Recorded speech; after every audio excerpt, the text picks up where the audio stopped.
eu vou contar uma história para vocês do sítio do Pica-Pau Amarelo.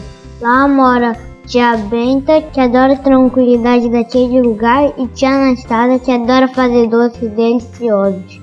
Mariju tem uma boneca falante chamada Emília. Pedrinho adora cachaça X e onça. Lá no sítio do Pica-Pau Amarelo, os animais falam. O porco é rabicó. O milho é cientista.